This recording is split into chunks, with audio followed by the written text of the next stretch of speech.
28/1962। दूसरे पेज के मध्य में बात चल रही थी, जो जागती सर्विस करते हैं वो जरूर ऊंच पद पाएंगे। क्या करते हैं? सर्विस जागती करते हैं, और डिसर्विस जागती करते हैं तो नीच पद पाते हैं। सर्विस किसे कहा जाता है और डिसर्विस किसे कहा जाता है? क्या कहने से, क्या करने से सर्विस होती है और क्या करने से डिसर्विस होती है? सर्विस किसकी करनी है? सेवा किसकी करनी है? बाप का परिचय देने, बाप की परिचय देने की सेवा करनी है।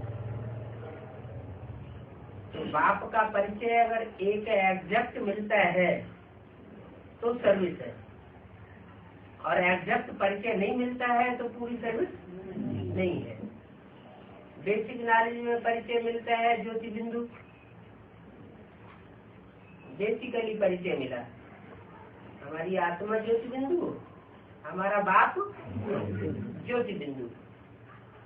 अब जो आत्माएं पार्ट बजाने वाली पार्टधारी हैं 500-700 करोड़, उन आत्माओं के बीच में सुपरमेसी का पार्ट बजाने वाली, हीरो पार्ट बजाने वाली वो आत्मा कौन? जिसे परमात्मा कहा जाता है।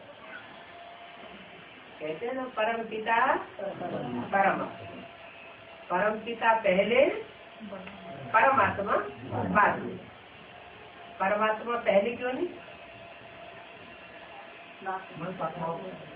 क्योंकि आत्माएं तो ढेर है, और ढेर पार्ट बजाने वाली आत्माओं के बीच में सुपरमेसी का पार्ट बजाने वाली आत्मा एक है, लेकिन उसका कोई अस्तित्व दुनिया में विशेष नहीं है जब तक सुप्रीम सोल उसमें प्रवेश न करे। इसलिए सुपरमेसी जो है वो सुप्रीम सोल की इसलिए गिरती है जाकर कि वो सब आत्माओं का बाप है, जिसमें प्रवेश करता है उसका भी बाप है। परम आत्म पार्टधारी, हीरो पार्टधारी सबका बाप नहीं है। माना 500 करोड़ मनुष्य आत्माओं का तो बाप है, लेकिन सुप्रीम सोल का बाप नहीं है। तो बात आती है परिचय देने की, सर्विस करने की, सेवा करने की। आत्माओं की सेवा तब होगी जब उनको अपना आप का और बाप का परिचय मिले। तो बेसिक नॉलेज में तो अधूरा अधूरा सा परिचय मिला कि बिंदु बिंदु हम आत्माएं और हम बिंदु आत्माओं का बाप परम पिता शिव, वो भी ज्योति बिंदु। लेकिन वो ज्योति बिंदु कौन है, किस रूप में कार्य करता है, कैसे गीता ज्ञान सुनाता है, कब गीता ज्ञान सुनाया, कब से शुरू किया, और वो गीता ज्ञान की इतनी कहाँ तक होती है, कब होती है, ये सारी डिटेल की बातों का परिचय जब तक न मिले और किस स्वरूप के द्वारा होती है परिचय, तो पूरा परिचय नहीं कहा जा सकता। जब पूरा परिचय नहीं मिलेगा तो आत्माओं की पूरी सेवा भी नहीं होती। तो सबसे पहली बात आकर के जाती है सेवा में बाप का पूरा परिचय। तो बाप का जो परिचय अगर देते हैं तो है सर्विस, और बाप का परिचय न दे करके भटकाते हैं तो है सर्विस। तो बताया जो जागती सर्विस करते हैं वो ऊंच पद पाते हैं। जागती सर्विस में देखा जाता है सभी स्टूडेंट्स आपस में समझते हैं कि ये जागती सर्विस करता है और ये सर्विस उतनी जागती नहीं कर रहा है, या ये डिसर्विस कर रहा है। ये पता तो लग जाता है ना। सर्विस जब जागती करते हैं तो उनमें नंबरवार सबके सामने प्रत्यक्ष हो जाते हैं। बेसिक नॉलेज में भी प्रत्यक्ष हुए। बेसिक नॉलेज में कौन प्रत्यक्ष हुए? नहीं, ब्रह्मा बाबा के मुख से तो बोल ही रहे हैं, वो तो ब्रह्म ही बाबा हो गए। वो तो माँ का रूप हो गया, उनके द्वारा तो सर्विस हुई ही हुई। लेकिन बच्चों के बीच में जाति सर्विस करने वालों में बाबा किसका नाम लेते थे? विश्व ईश्वर भाव का नाम नहीं लिया, लेकिन जब तक बाबा जीवित रहे बाबा की नजरों में विश्व ईश्वर भाव जितना वफादार था उतना और कोई वफादार साबित नहीं होता था। और सर्विस भी बहुत करता था, सिर्फ ज्ञान नहीं सुना सकता था। क्या ज्ञान नहीं सुनाता था, बाकी बाबा का जितना कारोबार था यज्ञ का वो सारा समेटता था, संभालता था। और बाबा के शरीर छोड़ने के बाद भी वो आत्मा बाबा के शरीर छोड़ने से पहले ही शरीर छोड़ चुकी थी। बाबा ने 1 साल के बाद शरीर छोड़ा, उसने 1 साल पहले शरीर छोड़ दिया। तो इस रूप में भी शरीर धारण करके अभी भी सीखी जा रही है। चलो सूक्ष्म शरीर को तो कोई देखता नहीं, लेकिन स्थूल शरीरधारी जो बच्चे हैं उनमें तो बाबा किसी का नाम लेते थे। जगदीश भाई का नाम लेते थे, रमेश भाई का नाम लेते थे, और रमेश का नाम लेते थे ना, जगदीश भाई का नाम लेते थे ना। तो जिन भाइयों का नाम लेते थे वो तो जरूर बेसिक नॉलेज में महारथी बच्चे गिने। भले बाबा ने हद में बोला और उनका बेहद में अर्थ कोई दूसरा लगता है। रमेश का अर्थ होता है रमा ईश। रमा माना पार्वती, ईश माना उसका स्वामी, माना शंकर। ऐसे जगदीश जगत का ईश, तो हद में तो जगदीश वो हुए जो ने अभी शरीर छोड़ दिया है। और बेहद में सारे जगत का ईश्वर बनने वाला कोई तो होगा, सारे जगत को कंट्रोल करने वाला कोई तो जगन्नाथ होगा। तो जो होगा वो सारे जगत के ऊपर कंट्रोल स्वतः ही करेगा या शक्तियों के द्वारा करेगा? शक्तियों के द्वारा करेगा। जो शिव की शक्तियाँ होंगी वो शिव के ऊपर स्वाहा होंगी या नहीं होंगी? और शक्तियों में भी कोई तो प्योरिटी का आधार मानी जाती है। जिन्हें कहा है कन्याकुमारी, और दूसरी है आदर कुमारी। आदर कुमारी माने माता है और कुमारी माना कन्या। तो कुछ कन्याएं ऐसी भी तो निकलेंगी जो दुनियादारी से छोड़ करके पूरी ही पूरी ईश्वरीय कार्य में अपने को सेवा में सरेंडर कर दें। अगर वो संसार की नजरों में सामने ही नहीं निकलेंगी तो फिर जो गुप्त पार्ट बजाने वाली गोपियां हैं वो परमात्मा को प्रत्यक्ष कैसे कर पाएंगे? पहले तो आदमी प्रैक्टिकल जीवन देखता है, प्रैक्टिकल में कौन कितने सरेंडर हुए।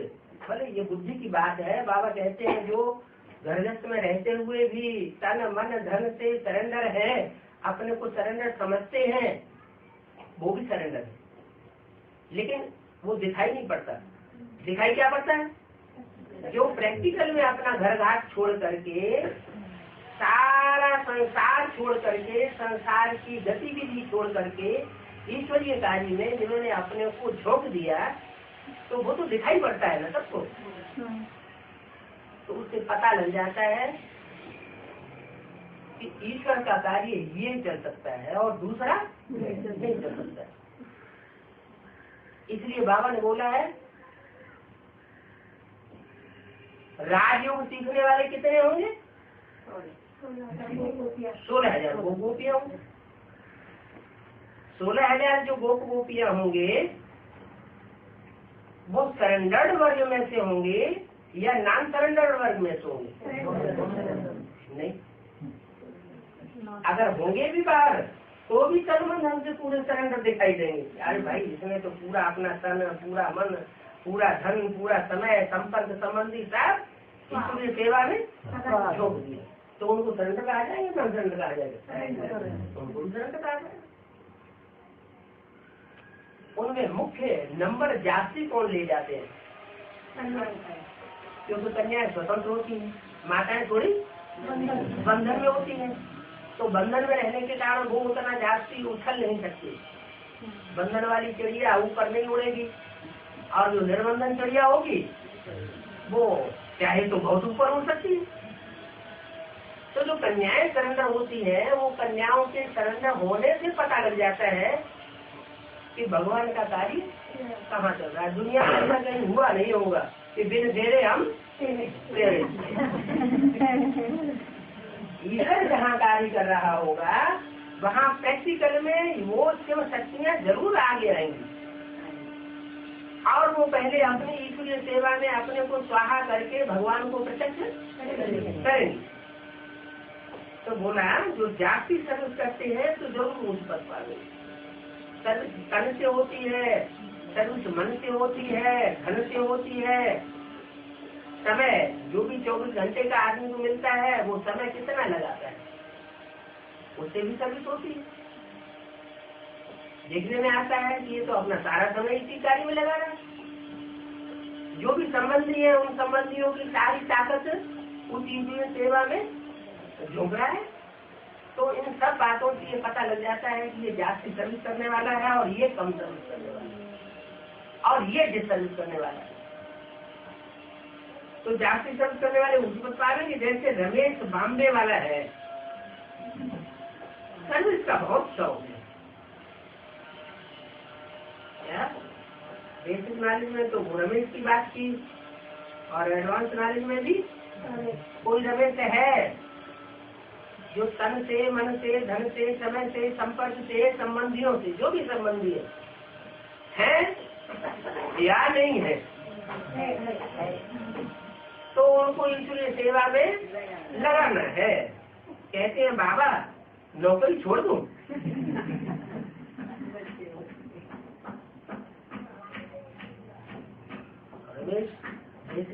चार्टर्ड अकाउंटेंट थे, तो बाबा जो बोला होगा, पूछा होगा बाबा नौकरी छोड़ दूं? खाने के लिए तो है ही हमारे लिए। बाबा का बन गए तो शिव बाबा की हम परवरिश लेंगे, फिर हम दुनिया की परवरिश नहीं करें, क्यों ले?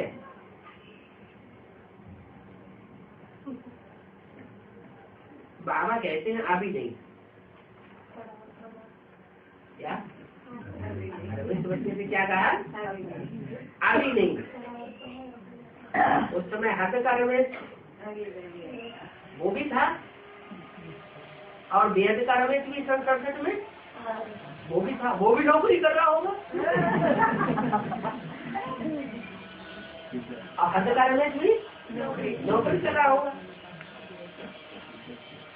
तो बाबा कहते हैं अभी नहीं, क्योंकि अभी तुम बाण शक्ति तो हो नहीं।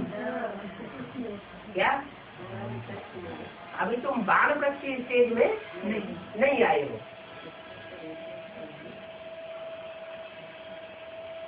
बाण शक्ति को बाबा झट कह देते हैं, दुनियादारी छोड़ो, दूसरी सेवा में लग जाओ। आप कहते हैं मैंने भी बाण शक्ति में प्रवेश किया है। क्या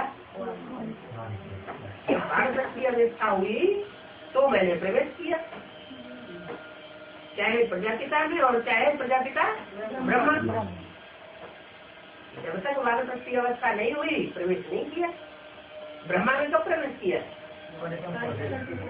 47 में उनकी बाण शक्ति अवस्था हुई 7 साल, तो उनके द्वारा मुरली चली।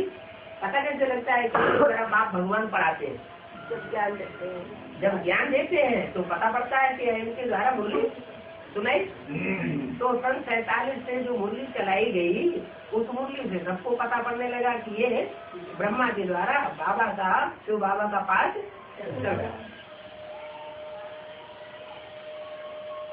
तो बाबा ने भी बाण शक्ति में प्रवेश किया है। बाण शक्ति में प्रवेश किया। देखो बाण शक्ति कन्याएं, बूढ़ी माताएं,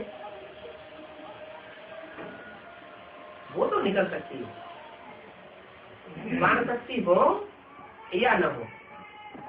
बूढ़ी माताएं हैं, उनके ऊपर परिवार का कोई बोझ रहता नहीं, और वो तो बूढ़ी है तो वानप्रस्थी तो जरूर होगी। और कन्याएं निर्बंधन है, इसलिए उनको दुनियादारी का कोई बंधन है नहीं, वो भी निकल सकती है। अगर माताएं भी जवान हैं तो फिर उनको घर में रह के सर्विस करनी है। जैसे एक माता के पीछे एक माता लगानी पड़ेगी। तो बाबा सोचते ये तो बड़ी झंझट हो जाएगी और ज्यादा माताएं लगी। हाँ, इसलिए माताएं अगर बड़ी बूढ़ी है, वानप्रस्थ अवस्था की है, पकी हुई उम्र की है, तो भले ईश्वरीय सेवा में निकले। अगर ये नौजवान है तो फिर बाबा उनको परमिशन नहीं देते हैं। जवान है तो घर में रहते सर्विस करें।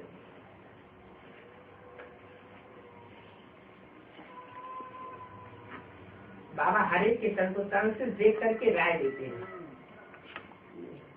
कि इनकी स्थिति परिस्थिति कैसी है। शादी आदि के लिए अगर अलाउ न करें तो फिर हंगामा हो जाए।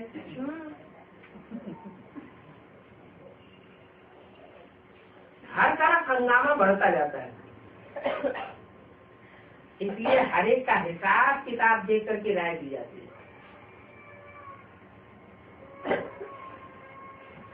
कुमार है तो कहेंगे सर्विस कर सकते हो, वेद के बाप से बढ़ना लो, वो तो बाप से क्या मिलेगा, माना लौकिक बाप से क्या मिलेगा, 2 रोटी, वो सब तो मिट्टी में मिल जाना है। दिन प्रतिदिन समय कम होता जाता है। समझाते हैं हमारे मिल्कियत के बच्चे वारसदार बनेंगे, परंतु बाप कहते किसी को कुछ भी मिलने का नहीं है, कोई वारसदार बनने वाले नहीं है। मिल्कियत सब की खाक में मिल जाती है। वो तो समझते हैं पिछाड़ी वाले खा लेंगे। हमारे जो पिछाड़ी जो भी हमारे वारसदार हैं वो खूब खाएंगे पिएंगे, इसलिए हम खूब कमा के रख जाए। अरे धनवान का धन खत्म होने में देर थोड़ी लगती है, मौत तो सामने खड़ा ही है। कोई भी वर्षा नहीं ले सकेंगे, है ही 9-10 वर्ष। अरे तो वर्षा कैसे पावेंगे? कौन सा वर्ष? 9-10 वर्ष है, 9-10 वर्ष है। 9-10 वर्ष के बाद दुनिया खलास हो जाएगी। तो कौन से सन की तरफ इशारा किया? 76 की तरफ इशारा किया। 9-10 वर्ष है तो वर्षा कैसे पावेंगे? माने सन 76 में 9-10 वर्ष खलास हो जाएंगे, दुनिया खलास हो जाएगी क्या? लौकिक वर्षा नहीं पावेंगे क्या? लौकिक तो पावेंगे, लेकिन जो लौकिक पावेंगे वो लौकिक कितना समय चलेगा? वो भी तो अल्पकाल के समय चलेगा। बहुत कम है जो पूरी रीति समझा सकते हैं। क्या कि 9-10 वर्ष में कौन सा वर्षा पाना है और कैसा वर्षा पाना है और कौन देने वाला है, पूरी रीत कोई समझा ही नहीं सकते। तो जो जरूर जो जाति सर्विस करने वाले होंगे वो ही उच्च पद को पालेंगे। यहाँ कौन सी पूरी रीत समझाने वाली बात आई? का वर्षा और बेहद का वर्षा नहीं, 9-10 वर्ष वाली बात। 9-10 वर्ष वाली बात माने सन 76 में जो वर्षा पाना है वो वर्षा पाने वाली बात किसी की बुद्धि में आई नहीं। और कौन सी दुनिया खलास होनी है वो भी बात किसी की बुद्धि में आई नहीं। तो जो जाति सर्विस करने वाले हैं पूरी रीति समझा सकते हैं, उनका फिर रिगार्ड भी करना चाहिए। नहीं तो अहंकार में आ जाते हैं, अहंकार में आते हैं तो फिर डिसरिगार्ड करने लग पड़ते हैं, और डिसरिगार्ड भी यहाँ तक करते हैं कि ग्लानि ही ग्लानि करने लग पड़ते हैं। जो ग्लानि करता है ना, वो कोई न कोई बात में अंदर अहंकार चढ़ा हुआ है, वो अहंकार उसका पूरा नहीं हुआ, इसलिए ग्लानि दूसरों के सामने करता है। बाप कहते हैं यहाँ तो रिगार्ड रखना पड़े, कहाँ? ज्ञान में छोटे बड़े का रिगार्ड रखना पड़े, इनसे सीखना है, इनसे इशारा किया। ब्रह्मा बाबा देखो छोटे बड़ों को कैसे, छोटों का भी रिगार्ड रखता है, अपने से बड़ों का तो रखना ही रखना है। कैसे रिगार्ड रखते हैं? 21 जन्मों के लिए रिगार्ड रखना पड़े। क्या? जो जाति सर्विस करने वाले हैं उनका रिगार्ड एक जन्म की बात नहीं, 21 जन्म तक रखना पड़े, कंपल्सन है, रखना पड़ेगा। तो हम नहीं मानते, तो भले थोड़े समय के लिए अभी नहीं मानते, आगे चल के नाक नीति करनी पड़ेगी। रिगार्ड रखना पड़े, पड़े माना कंपल्सन, ऑटोमेटिकली हो जाएगा। क्या ऐसा क्षमा बन जाएगा कि ऑटोमेटिकली रिगार्ड रखना पड़ेगा। जरूर ऊंच वो पद पावेंगे जो सर्विस करेंगे। तो रिगार्ड तो जहाँ तहाँ रखना ही है। खुद भी समझ सकते हैं कि हमको क्या पद मिलेगा, फिर भी कोई अफसोस थोड़ा ही होता है कि हम नापास हो जाएंगे। या तो कोई नापास हो जाते हैं तो जाकर के कुएं में कूदते हैं, वो तो हद का कुआं हो गया। यहाँ कोई ऐसे हैं बेहद में जो जानते हैं कि हम नापास हो गए तो क्या करते हैं फिर? बेहद के कुएं में कूद पड़ते, नीचे उतरते हैं, लगाए जाओ तो छलांग। यहाँ तो समझते हैं जो मिले सो भी अच्छा, या तो समझते हैं अच्छा जो भी मिले तो अच्छा, इस बात में ही खुश हो जाते हैं। अरे ये तो बेहद की पढ़ाई है। क्या इसमें तो एक से एक ऊंचे पद है। कितने पद है टोटल मिला के? पद कितने हैं एक से एक ऊंचे? नहीं, मुझसे भी बड़े हैं। 16,000 108 पद हैं। प्रजा वर्ग में तो कोई पद की बात ही नहीं। हाँ, प्रजा में भी कोई फर्स्ट क्लास साहूकार बनेंगे, कोई सेकंड क्लास साहूकार, कोई फर्स्ट क्लास प्रजा, कोई थर्ड क्लास प्रजा। तो ये बेहद की पढ़ाई है। राजधानी स्थापन हो रही है ना, इस पढ़ाई से तुम प्रिंसेस बनते हो। कितने प्रिंसेस बनेंगे? 16,108 प्रिंसेस बनेंगे। वो प्रिंसेस कॉलेज में पढ़ते हैं। कौन? दुनियावी। वो फिर बहुत धन दान करते हैं। वो फिर राजाओं के पास व साहूकारों के पास जाकर के जन्म लेते हैं, परंतु वो है अल्पकाल का सुख। ये तो है 21 जन्मों का सुख। ये तो पढ़ाई पर बहुत अटेंशन देना चाहिए। किस पढ़ाई पर?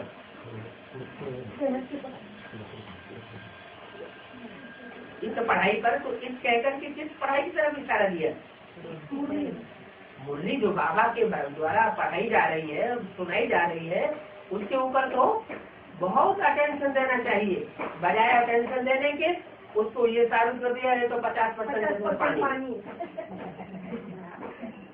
ब्रह्मा की वाणी में 50% पानी साबित कर दिया गया और 50% वो असली है। उसके ऊपर भी निश्चय नहीं उनका। तो फिर तो निश्चय तो उभर गया, पढ़ाई के ऊपर निश्चय ही उभर गया, तो पद क्या पालेंगे। मार्क्स के ऊपर भी निश्चय नहीं। बहुत अटेंशन देना चाहिए, सर्विस का होना रहना चाहिए, बहुतों का कल्याण हो जाएगा। बाबा जानते हैं ऐसी सर्विस का शौक तो कोई को है।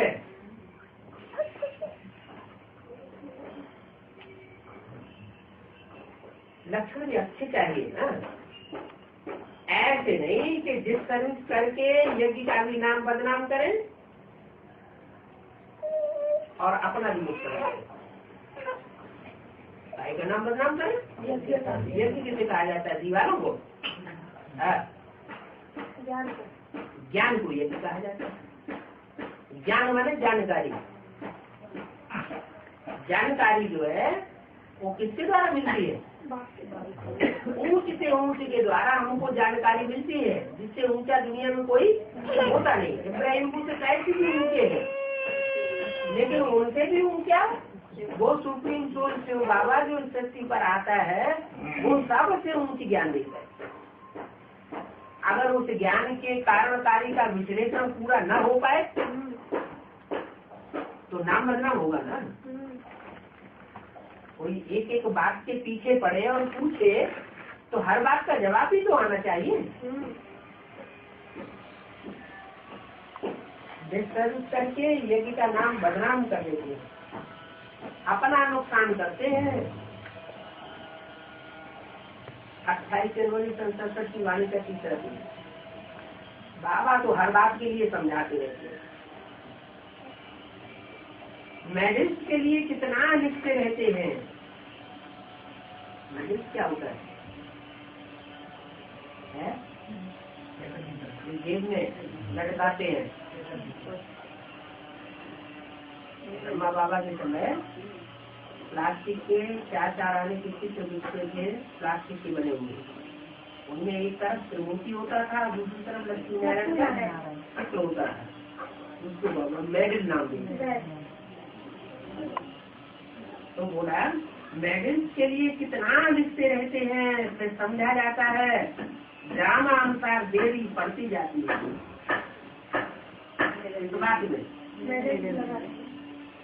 बुद्धरूपी बाकेट में वो मेडल्स है, समझने और दूसरों को समझाने में ड्रामा अपने अनुसार देरी पड़ रही है, नहीं तो बुद्धि में छप जाने चाहिए। क्या मेडल्स में जो त्रिमूर्ति है, वो त्रिमूर्ति के बारे में जो बोलने में बोला है, क्या बोला है, सभी के पॉकेट में पड़ा रहा सभी की बुद्धरूपी पॉकेट में ये मेडल पड़ा रहे।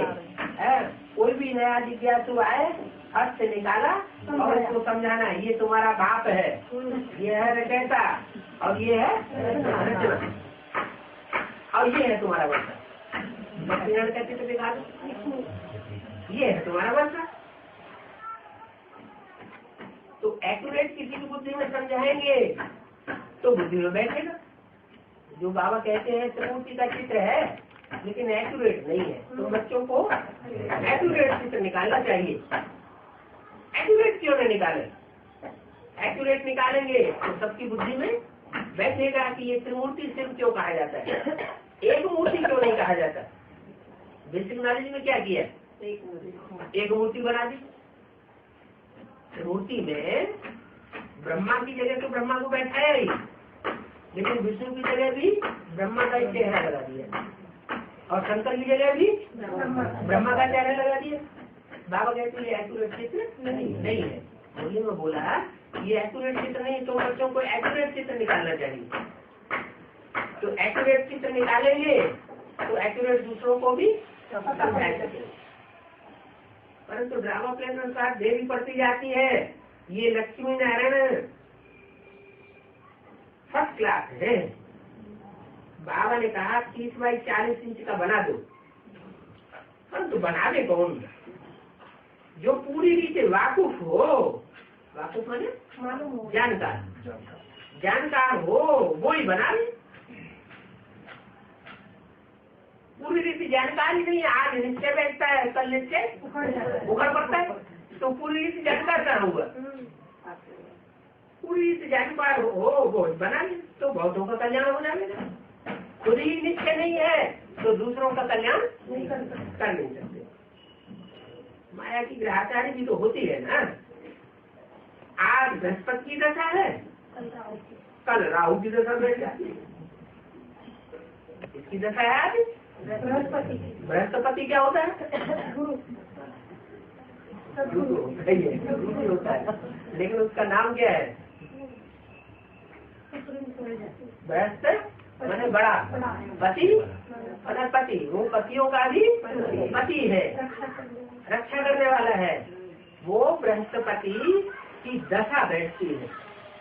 जब बृहस्पति की दशा बैठती है तो बुद्धि में उसकी महिमा जम जाती है, और जब बृहस्पति की दशा उखड़ जाती है और राहु की दशा बैठ जाती है तो फिर बृहस्पति की ग्लानि करने लग पड़ते हैं और राहु की प्रशंसा करने लग पड़ते हैं। तो वो दशा बैठ गई। बृहस्पति की दशा है आज, कल राहु की दशा बैठ जाती है। ड्रामा में साक्षी होकर के पार्ट को फिर देखना होता है। क्या अगर ऐसा कोई है जिसमें आज बृहस्पति की दशा कल राहु की दशा बैठ जाए तो बाबा कहते हैं उनको फिर साक्षी होकर के देखो कि देखो ये क्या करते हैं। उच्च पद पाने वाले बहुत कम होते हैं ना। क्या जो उच्च पद पाने वाले होंगे वो अपना भी नाम बाला करेंगे और बाप का भी नाम बाला करेंगे। इन चित्रों का म्यूजियम बना देंगे तो बहुत आगे रहेंगे। इन चित्रों का लक्ष्मी नारायण के चित्र की तरफ इशारा दिया, ब्रह्मा विष्णु शंकर की मूर्ति के चित्र की तरफ इशारा दिया कि इनके चित्र म्यूजियम जैसा बना देंगे तो बहुत आगे। अच्छा, बेसिक में तो म्यूजियम बने कि नहीं बने? तो जब से म्यूजियम बने तब से सर्विस भी बहुत होने लगी। ब्रह्मा बाबा ने शरीर छोड़ा और माउंट आबू में सबसे पहला म्यूजियम सनसेट पॉइंट रोड पर बन गया और ढेर के ढेर लोग आकर के उसमें सेवा लेने लगे। वो तो वो हद का म्यूजियम। क्यों हद का? क्यों? जड़ चित्रों वाला म्यूजियम। अब बाबा तो जड़ चित्रों का म्यूजियम एक जगह सेट करने के लिए बोलते हैं या चैतन्य चित्रों को एक जगह सेटिंग हो जाए तो बेचारे भाव से फिर रहे होंगे। चैतन्य प्रदर्शनी ऐसी प्रदर्शनी नहीं, प्रदर्शनी तो उठाई जाती है, इधर से उधर ले जाई जाती है। वो तो चलने फिरने वाला सेवा का साधन हुआ। लेकिन म्यूजियम उसे कहा जाता है जो एक जगह बैठा दिया जाए। क्या एक जगह बैठा दिया जाए और लोग आए और दर्शन करें और नित्यवान बने। हाँ, तो ऐसा म्यूजियम तैयार करो तो बहुत आते रहेंगे। ऐसा म्यूजियम चैतन्य चित्रों का एक स्थायी म्यूजियम तैयार करो तो बहुत आने के लिए। सारे तो नहीं पहुँच सकते। चैतन्य म्यूजियम जो है वहाँ कहाँ सारे जोड़ा खड़ा करना है वहाँ खड़ा तो कर सकते हैं, लेकिन वैसे कभी अभी तो लक्ष्मी का ही पता नहीं। अभी लक्ष्मी को जो कलश देगी बांटने के लिए उसी को घोटाला पड़ना है। अभी यही पता नहीं चल रहा है कि अम्मा माताओं की अम्मा कौन माताएं हैं जो सबसे ज्यादा दुर्गति में गिरी है। उन दुर्गति में गिरने वाली अम्माओं की अम्मा कौन है जो सबसे ज्यादा जिसकी जो दुर्गति होती है वो कौन है? रावण संप्रदाय माताओं की दुर्गति करते हैं ना। तो बोला भाई आगे बैठे बैठे कुछ बातें बोलकर संगठन बंद करवाते हैं ऐसी दुर्गति। इन चित्रों का म्यूजियम बना देंगे तो बहुत आते रहेंगे। ये चित्र ट्रांसलाइट के बनने चाहिए। ट्रांसलाइट जड़ होता है कि चैतन्य होता है? दोनों के ट्रांसलाइट की चैतन्य तो हमने दुकानों सड़कों पर और मार्केट में लगे हुए देखे। वो तो खूब चमकीले होते हैं, चमक मारते रहते हैं। चैतन्य कैसा होता है? ज्ञान की जब क्या बात है? ज्ञान तो कानों से सुना जाता है ट्रांसफर जो जो जो जो जो ट्रांसलाइट होती है वो आंखों से देखने की चीज है कि कानों से सुनने की चीज है? मना वो ऐसी अवस्था चढ़ी हुई होगी, चलन ऐसी चढ़ी हुई होगी, बढ़िया ऊंची स्टेज होगी जो सबको आकर्षित करेगी। जैसे क्राइस्ट का चेहरा है, महात्मा बुद्ध का चेहरा है, गुरु नानक का चेहरा है, तो चेहरा देखने से ट्रांसलाइट जैसा दिखाई पड़ता है ना, वो तो चित्रों में दिखाया हुआ है। कभी चैतन्य भी तो ऐसे रहे होंगे। तो जैसे चैतन्य वो धर्म पिता में दिखाए गए हैं, ट्रांसलाइट के देखने में आते रहे चित्रकारों ने, ऐसे यहाँ प्रैक्टिकल में जो भी लक्ष्मी नारायण तैयार हो और उनको एक जगह बैठा दिया जाए, म्यूजियम बनाकर है। तो वो म्यूजियम बना करके जब वो बैठे हुए हो तो सब उनका दर्शन करने के लिए आवेंगे। भक्ति मार्ग में लक्ष्मी नारायण के मंदिर में दर्शन करने के लिए कितने जाते हैं? ढेर सारे जाते हैं। तो जरूर ज्ञान मार्ग में उसकी शूटिंग हुई होगी ना, तभी तो भक्ति मार्ग में इसे ढेर के ढेर जाते हैं। वो तो दिवाली पर ही भागते एक ही दिन है। लेकिन जब लक्ष्मी अपने युगल के साथ मित्र होकर के एक हो जाती है, लक्ष्मी नारायण हो जाते हैं, तब फिर बड़ा म्यूजियम वो बड़ा मंदिर बनता है। तो बोला ये चित्र बनने चाहिए, न बनते हैं तो घटा जाता है भारी। हो सकता है ग्रहाचारी उतर जावे, क्या जो ग्रहाचारी राहु की चढ़ी हुई है वो ग्रहाचारी उतर जाएंगे। ग्रहाचारी उतरती है तो फिर जंप कर देती, हाई जंप लगा लेते हैं। वो साथ कर अपना जीवन बनाना चाहिए, नहीं तो कल पाकर के लिए सत्यानाश हो जाएगी। समझेंगे कि कल पहले मिसल ही ग्रहाचारी आ गई, श्रीमत पर नहीं चलेंगे तो पद भी ऊंचा नहीं मिलेगा। ऊंच भगवान की श्रीमत है, क्या कहा? ऐसे भगवान की किससे कंपैरिजन किया? माना तो कोई नंबरवार भगवान बन के बैठने वाले होते हैं ना, है तो जो नंबरवार भगवान है वो उनके मुकाबले में जो लास्ट में ऊंच से ऊंच भगवान साबित होता है, और वो अभी भी पार्ट बजाय रहा है। लेकिन अभी गुप्त पार्ट बजाय रहा है या प्रत्यक्ष पार्ट बजाय रहा है? अभी भी गुप्त न होता तो बच्चों को निश्चय आने का सवाल पैदा ही नहीं होता। ऊंच से ऊंच भगवान की श्रीमत है। इन लक्ष्मी नारायण की चित्र को तुम्हारी सिवाय कोई समझ ही नहीं सकता। क्या कहा? इन लक्ष्मी नारायण की चित्र को तुम्हारे सिवाय कोई समझ ही नहीं सकता। जब समझ ही नहीं सकेगा तो समझाए भी नहीं सकेगा, समझाए भी नहीं सकेगा। ये क्या बात हुई? हिम्मत कैसे बोल है? तुम्हारे सिवाय बुद्धि में निश्चय चाहिए। तुम्हारे सिवाय का मतलब क्या हुआ? कोई संस्कृत से पहले कोई ने समझा क्या? नहीं समझा। तो जिन्होंने समझा उन्हीं की बुद्धि में बैठा होगा, और जिनकी बुद्धि में बैठा होगा वो दूसरों को उन्होंने समझाया भी होगा। एक्ट के माफिक खड़े होकर के सिर्फ कहेंगे ये चित्र तो बहुत अच्छे बनाए। तुमको तो बच्चे से देखने से सारा सूक्ष्म वतन, स्थूल वतन, सारी कृषि का चक्र बुद्धि में आ जाता है। तुम नारिश गुण बनते हो नंबरवार पुरुषार्थ अनुसार। बाबा को तो चित्र देख करके बहुत खुशी होती है। स्टूडेंट को खुशी तो होनी चाहिए ना। हम पढ़ करके ये बनते हैं, पढ़ाई पर उच्च पद मिलेगा। ऐसे नहीं किसी को भाग्य में होगा तो मिल जाएगा। पुरुषार्थ से ही प्रारंभ मिलती है। पुरुषार्थ कराने वाला बाप मिला हुआ है, उनकी भी मत पर नहीं चलेंगे तो बुरी गति हो जाएगी। कौन मिला हुआ है? पुरुषार्थ कराने वाला बाप मिला हुआ है।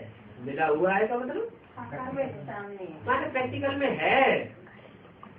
अगर उनकी भी मत पर नहीं चलेंगे तो बहुत बुरी गति हो जाएगी। पहले पहले तो कोई को भी हम मेडल्स पर ही समझावे, है कोई भी मिले तो जेब में से बुजुर्ग पॉकेट में जो मेडल पड़ा हुआ है, कहते हैं कि जो बुद्धि में बसे हुए हैं दिल के अंदर, वो जिसके दिल के अंदर बसे हुए हैं वो दूसरों को समझाए। फिर जो लायक होंगे वो झट कहेंगे हमको ये मिल सकते हैं, हमें इनसे मिलाओ। क्या अपने कुल के होंगे। हाँ, वो झट कहेंगे। झट कौन कहेंगे? अपने कुल के। जो अपने कुल के होंगे वो झट कहेंगे हमें इनसे मिलाओ। क्या हमको ये मिल सकते हैं? हाँ, क्यों नहीं। जो हम इनके धर्म का होगा उनको तो तुरंत लग जाएगा। इनके धर्म का होगा, लक्ष्मी नारायण के धर्म का होगा। क्योंकि लक्ष्मी नारायण के बाद भी तो जो नारायण आते हैं वो कम कलाओं वाले आते हैं ना।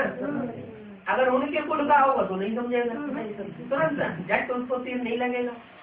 अगर उनके ही कुल का होगा, पूरे 84 जन्म लेने वाला होगा तो झट उनको तीर लगेगा।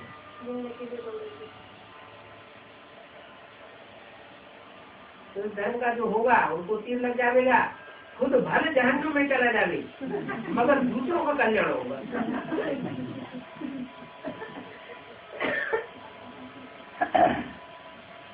बाप तो सेकंड में तीर पर बैठे दे रही है, भले जहन्नुम में जाएगा। मतलब क्या? मैंने समझाने वाला पूरा न समझा पाए तो भी अगर समझने वाला फट से निकल आता है तो वो जो फट से निकला हुआ है वो जन्नत में जाएगा, और जिसने समझाया है वो भले जन्नत में चला जाएगा। जब वो फट से नहीं समझा, वो थोड़ा रगड़ की। उसको ऐसे होते हैं उसको सुनाओ तो तुरंत निकल आते हैं, कोई ऐसे होते हैं तो रोज रोज सुनाते रहो और जयबाजी करते रहेंगे, बात करते रहेंगे। तो इसमें तो बहुत खुशी रहनी चाहिए, समझाने में बहुत खुशी रहनी चाहिए। सबसे जाति सीखा थी ये मेडल्स का है और ये बहुत सिंपल है। क्या? हाँ, त्रिमूर्ति और लक्ष्मी नारायण। ठीक है, लक्ष्मी नारायण बाद में लक्ष्मी नारायण को समझाओ और पहले त्रिमूर्ति की बात का परिचय दो। बहुत सिंपल है, इसमें खर्चा भी नहीं। क्यों? चारा में पैसे नहीं खर्चे होते हैं मेडल में।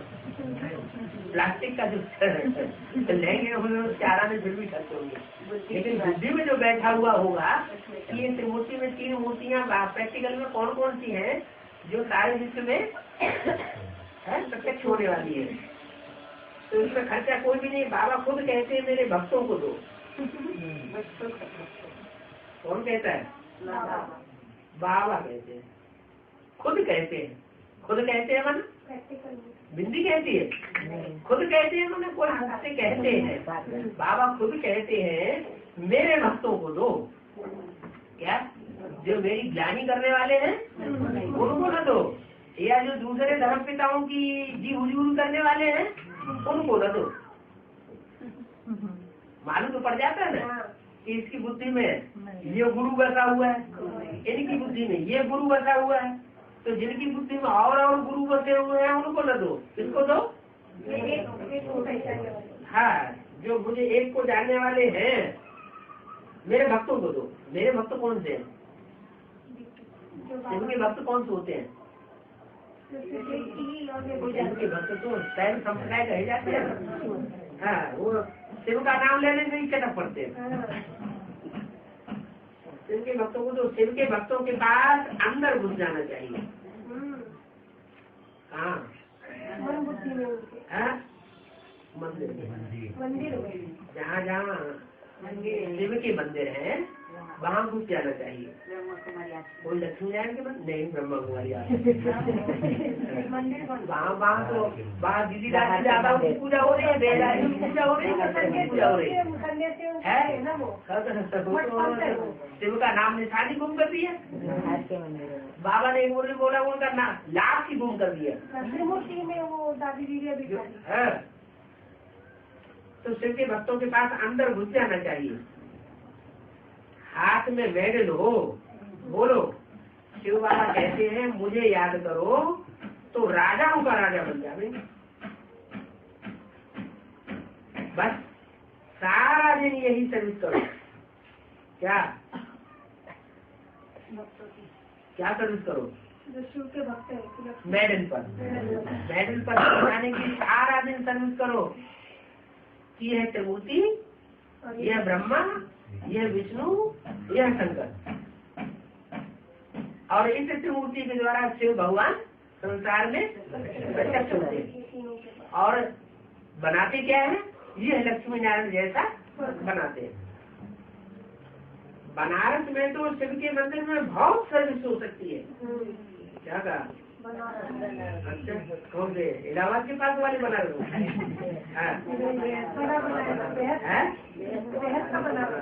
कहाँ बना बनाया रस मिलता है?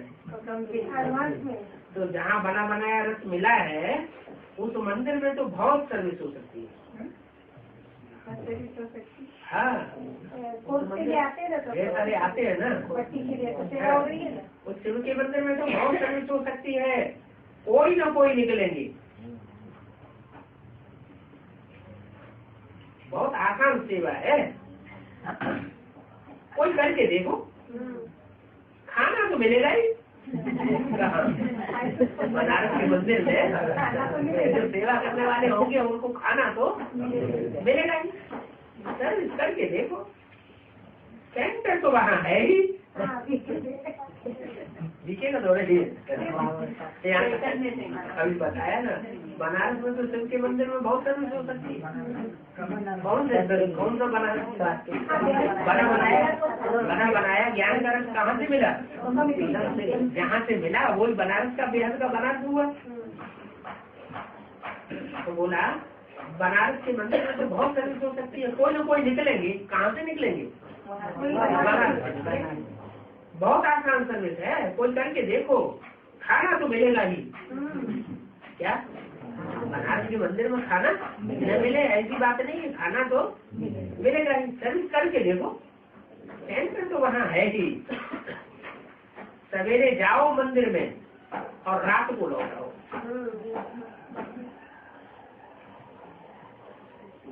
सेंटर बना दो। सबसे जास्ती तुम शिव के मंदिर में सर्विस कर सकते हो। क्या ऊंच से ऊंच है ही शिव का मंदिर। बॉम्बे में भी बबुलनाथ का मंदिर है, वो शिव का मंदिर, और वो बबुलनाथ का मंदिर। सारा दिन वहां जाकर सर्विस करो। महाराष्ट्र वाले उनको नजदीक पड़ता है।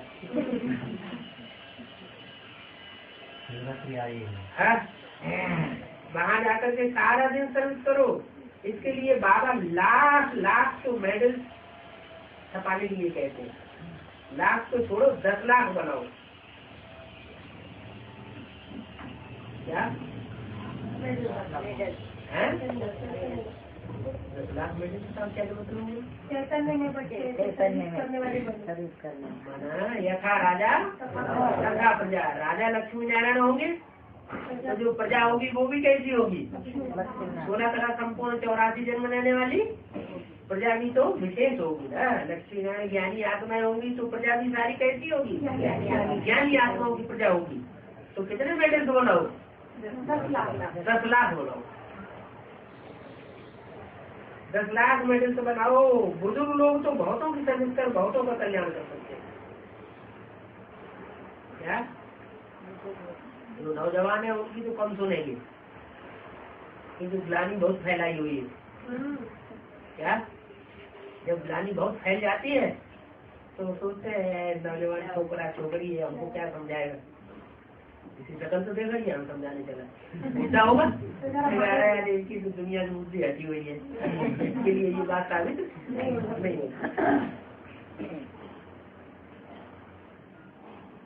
तो बुजुर्ग लोग तो बहुत सर्विस कर सकते हैं बहुतों की। ये मेडल से ही बात है, ट्रायल करके देखो, ढेर प्रजा बन जाएगी। बड़ों को भी ये मेडल दे सकते हैं। सन्यासियों को बोलो तुम तो मुफ्त धक्के खाते रहते हो, है?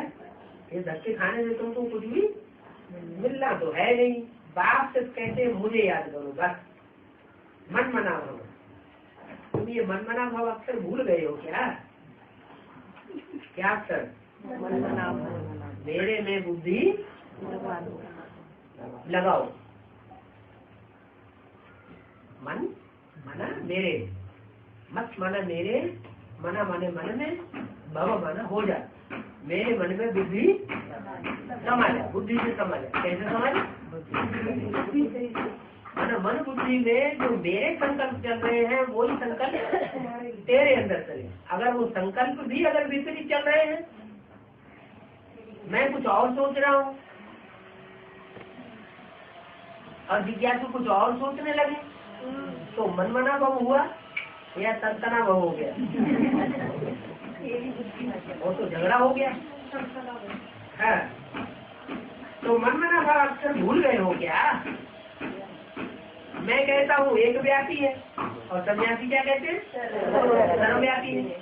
तो मनमना भव हुए, झगड़ा बढ़ गया। झगड़ा भी कहाँ तक बढ़ गया?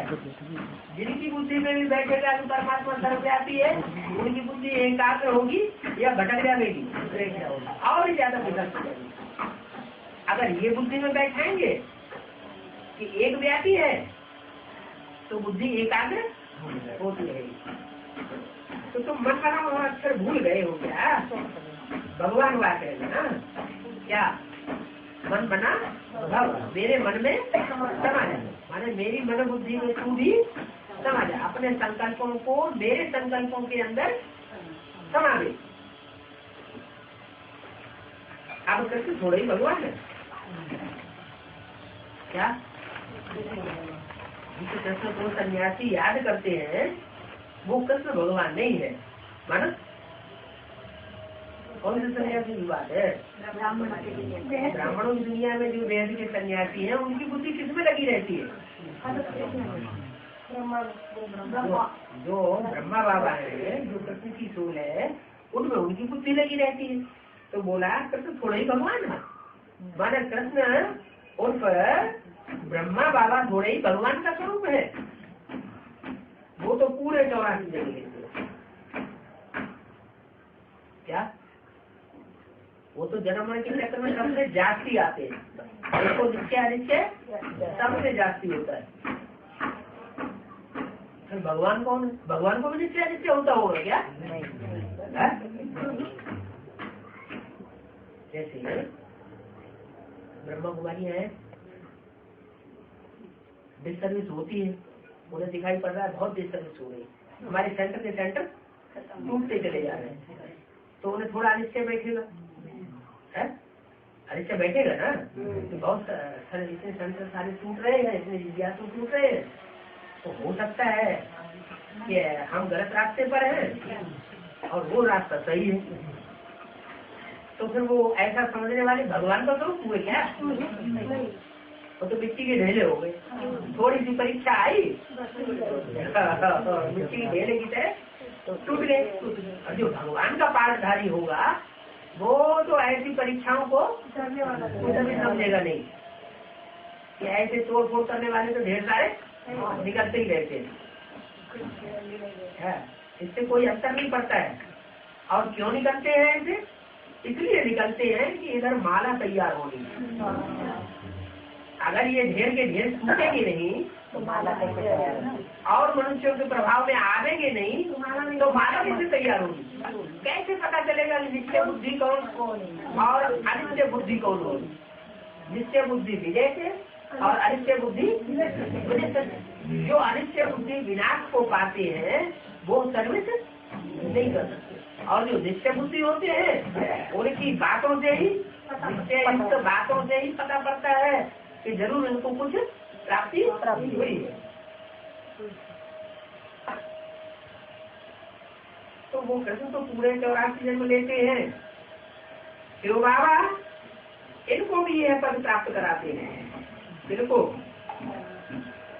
ब्रह्मा और कृष्ण की जोड़ को भी शिव बाबा यह पद प्राप्त कराते हैं।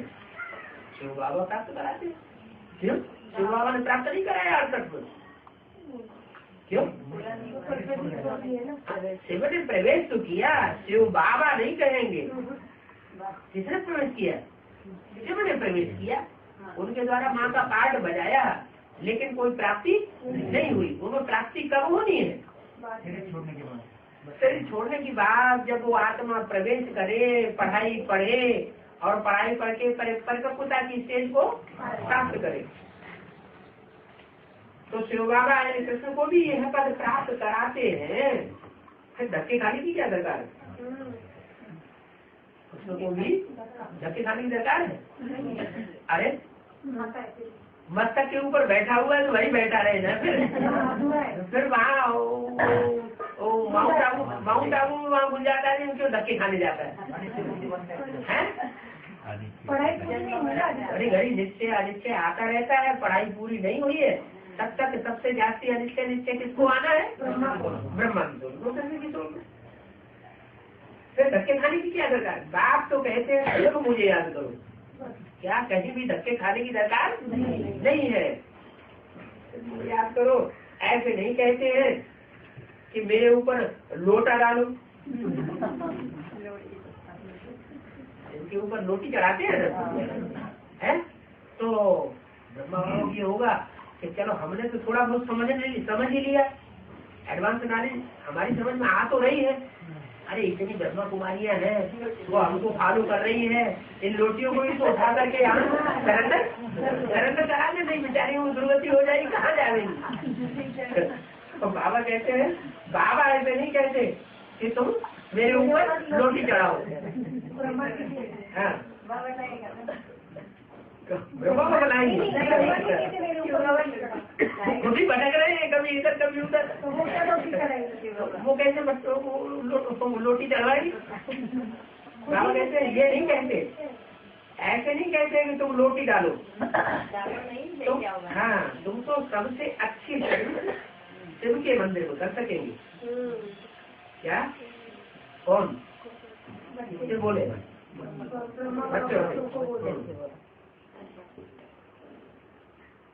सबसे अच्छी सर्विस शिव के मंदिर में कर सकेंगे, परंतु देही अभिमानी अवस्था हो तो कर सकेंगे। साफ दिल तो मुराद हासिल। बनारस के लिए तो बाबा राय देते हैं, फिर पहुंच गए भाई। बनारस के लिए तो बाबा राय देते हैं कि वहाँ तो वानप्रस्थी भी बहुत है। बनारस में बहुत वानप्रस्थी है। बोलो, हम ब्रह्मा के बच्चे ब्राह्मण हैं। बाप कहते हैं मुझे याद करो, तो वितर विनाश हो जाएंगे, और कोई उपाय नहीं है। सवेरे से लेकर के रात तक शिव के मंदिर में बैठ करके सर्विस करो।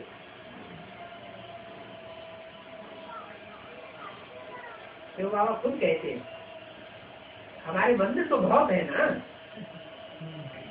तुमको कोई भी कुछ कहेंगे नहीं, और भी खुश होंगे कि ये तो शिव बाबा की बहुत महिमा करते हैं। बोलो, ये ब्रह्मा भी ब्राह्मण है, ये कोई देवता नहीं है। कौन? हाँ, देवता नहीं है तो 3 मूर्तियों कैसे रख दिया?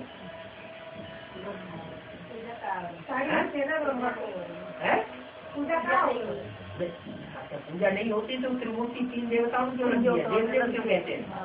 देवदेव महादेव कहते हैं ना, तो ब्रह्मा देव, विष्णु देव और महादेव शंकर, तो देव तो हुआ ना। अरे वो चित्र ही रंग है, उसमें ब्रह्मा असली कौन सा है उसका चित्र तो रखा ही गया। तो ये ब्रह्मा कोई देवता नहीं है, ये भी शिव को याद करके यह पद प्राप्त करते हैं। ओम शांति।